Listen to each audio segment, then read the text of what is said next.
Hey guys, thanks for so much for the support that you guys all give me throughout the years.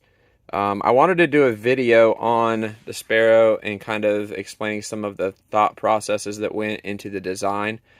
I really tried to go through every feature in the design process to make this the perfect front flipper. And so I wanted to talk about some of those. So we'll start with we'll start with the show side kind of. One of the things that's very important is this whole front end right here of the frame and how the blade flipper tab sticks out and everything like that. You don't want the frame or the scales to get in the way at all. So I added a nice chamfer right there. So it's very conducive to all opening methods. You can open this with your thumb. There's all sorts of different opening methods you can do. You can do the over the top with your index finger. You can do the side of your index finger. And a lot of that does also have to do with the action and the detent setup. But that's kind of a lot of thought went into this front section right here. You'll also notice the jimping. The jimping for front flippers is extremely important so your thumb doesn't slip off. But you don't want it too aggressive. You want it to be pretty fine so it's comfortable to use all day long and to not have any issues flipping it. And I've been carrying one of the prototypes for months now, and it is dialed in perfect. So I love how the jimping turned out. Also just put a little bit of subtle texturing right here on the scales during the machining process. It is not aggressive at all. It just has some slight texture. There's no hot spots or anything like that. I'll zoom in and let you look at that. This is just one of the 4 different patterns that I'm going to be producing. So this would be like the diamond knurled pattern.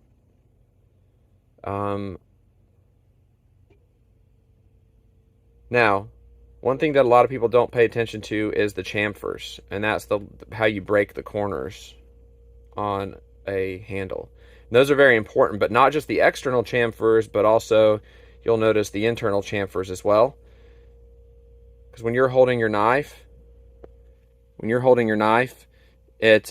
can actually feel the internal corners, especially if you're doing like a hammer grip or a tight grip or something like that.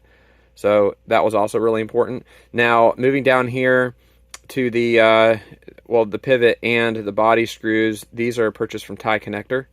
And they are titanium, so they can be anodized, which was important to me for any aftermarket customization that anyone wants to do. Now, down here on the integral lanyard hole, I incorporated that into the back spacer. So it's not obtrusive. It's not noticeable for those that don't like lanyards, but it's still highly functional.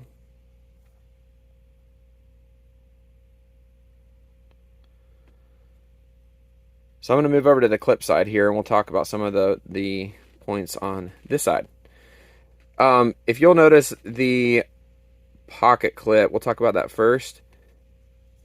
Down here towards the back, I added a nice chamfer because I can't stand it when clips come all the way out and then they're really square. It's just not comfortable at all, so I added a nice chamfer there. Nice chamfers all the way around the clip, so it's very comfortable in everyday use. And that kind of also ties in the clip height is dialed in perfect for the front flipper because a lot of times you hold it with the clip. You'll also notice this lock bar cutout right here.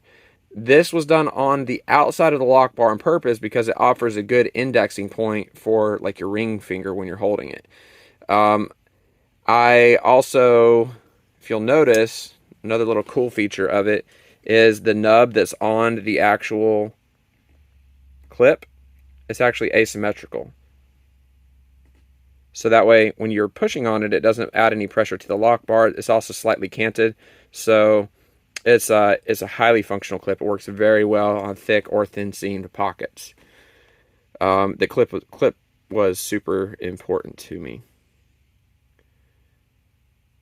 Now up here on the lock bar insert. You'll just kind of see where it goes over behind into the scale a little bit. That's the over travel stop. So when you have it open, it can only go over so far, and it won't go over anymore. It is important to have enough clearance so it doesn't contact your tang when you have it moved all the way over as well. So that was thought out in the design process as well. We have the locked pivot right here. So this is the locked side, and then this is the side that you would screw in and out. I'll talk a little bit more about that when we get into the disassembly, so I can show you guys what it looks like broken down. I did want to point out the laser marks. So I've got the Van Axe here at the top on the flipper tab right here, so you can see that from the lock side. And then over here on the show side, I centered the logo right in the lock bar access cutout. So that's kind of just a cool little feature there. Moving on to the grind, it's very important to me for the knives that I make to cut and to cut extremely well. So I grind all of my knives very thin. This is about 10 thousandths thick behind the edge, 15 degrees per side, and it's got a full satin finish on the blade. There's some smudges on it right there, but it is it's going to be a great everyday carry knife. You can kind of see the hidden stop pin right there, which I will show you here in just a little bit.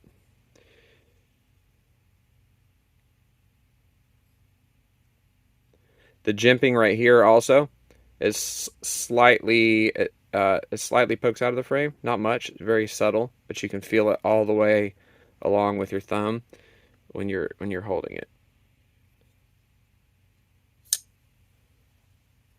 So yeah, guys, I'm gonna go ahead and break this thing down and or open it up and show you what some of the internal features look like. So you can see I've got the weight reduction pockets. I wanted this to be as light as possible. Initially on the first prototype, I only had one pin along with the screw, but the screw, when it was loose, when you're assembling it, there's a little bit too much slop, so it would allow for the back spacer to not align with the outside edge of the scale perfectly every time. So I went ahead and added a second one. So we've got two locating pins in the back spacer, so even without the screw in, once you put it in, it won't slide around. When you get the other scale on and everything, it'll index at the same point every time. You also notice right here, this is the integral detent nub that's in the lock insert itself, and I'll zoom in here and get a better shot of that. But basically it's got a ramp, so you don't have any bump when the blade closes, and it just slides right down that ramp up onto the detent nub right there. Now this came about as a result of me handling some of Brian Nadeau's Sharp by Design folders, and I reached out to him and asked if I could use the integral detent nub and some of my own. So he gave me permission to do that, which was very generous of him. Now, right here, as we get into the pivot area, I'll go ahead and take the stop pin out. It's a hardened stop pin, but I'll take this out. One thing about this pivot real quick that I'll point out to you is that it's a captured pivot design. And so this shape fits right down inside the slot right there. The head is titanium. The barrel is hardened steel. I do permanently attach the head to the barrel because you should never need to take that apart. I'm just done with some permanent thread locker. Now back to this side. Here are the 16 ball skiffs. These are, I think, the 1mm. They're about 39 thousandths. The detent balls are in there. And then I've got some hardened race washers right there for them to ride on so they don't dent the titanium or cause any issues with that. But having 16 balls offers a lot more support than just the 9 balls would as far as lateral force on the blade. So right here you can see the kind of integrated lanyard hole, the hidden lanyard hole that's on the back spacer. And so when it's viewed from the side, you can barely see it. But from this shot, you can see kind of how that works. The recess lines up perfectly here at the tail end. So you could tie a lanyard on there, no problem. So I'll remove the clip so you can see how the clip fits right here. I wanted to talk a little bit about the clip design and the thought process that went into that. So you notice the recess right here. I've got a very snug fit in between the back side of this clip and that recess, because a clip is very important on a front flipper, because that's basically how you retain your knife in your hand when you're flipping it open in several different opening methods. And so you don't want movement down here where your clip's going to be sliding around constantly and stuff like that. You want it to be really locked in position to be rock solid. And so that was kind of the thought process that went into this recess for this clip, and matching that up in there. It also allows it to sit, you know, perfectly flat. All right, I've got it fully broken down here. Just wanted to show you the reassembly process real quick so you can get an idea of how easy that is. So I've got my two pins. These just basically slide. They can just slide in or out, and all we do is we just put them, the pins in the recesses right there. And like I said, that's nice and solid now. Then what we do is we will flip it over, hold the pins in place. All right, for the screws, there's 3 of these low profile screws right here that I got from Tie Connector.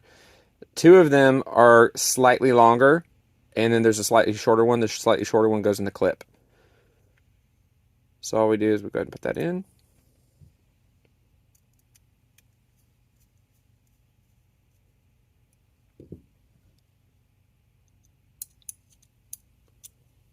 Take our clip, get our slightly shorter screw,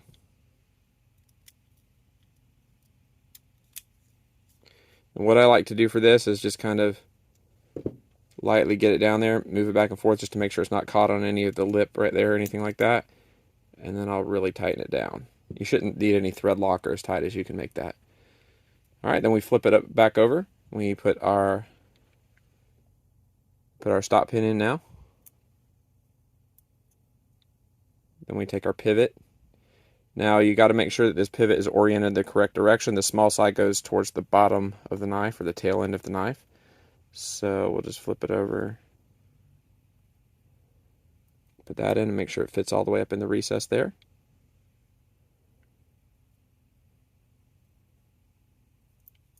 Race washer, bearing, and blade.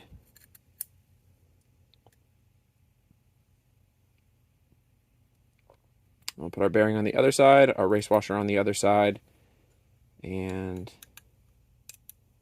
what I like to do for this is I like to fit in the stop pin first, the stop pin hole first, like that, and then I'll set the tail end down, kind of wiggle it around until it snaps in place. I'm still holding the back side of the pivot there. Then all we do is just put our pivot in.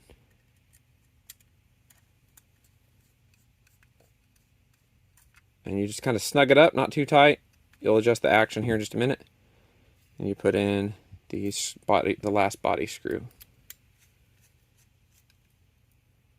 All right. And the way that you check for action is first you'll check and see if there's any horizontal play. This one has a little bit left. So what I'll do is I will go ahead and snug that down just a little bit more. A lot of these pivots I set up, most of them, to where they cannot be over tightened. It'll just slow your action down slightly, but it won't damage anything. So that doesn't have any play right now. Then what you want to do is you want to take the tension off the lock bar, move this up, and just make sure it's nice and free falling.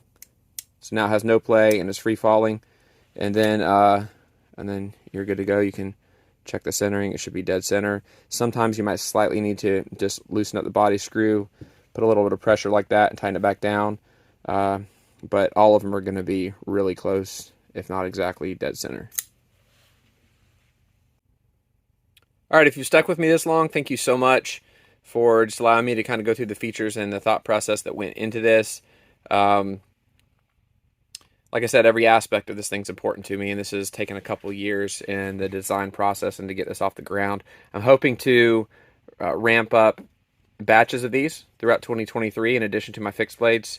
So we're going to be I'm going to be trying to bring more of these to the market It is it's a big process, guys. You know, with everything that's involved, you probably wouldn't believe me if I walked you through everything that is involved in making one of these, but it's pretty involved, even with me having the frame basically CNC'd, and then basically I take care of the blade completely and hand grind it and set the lock up and all that good stuff. So anyways, thanks so much, guys. Good luck getting one this year.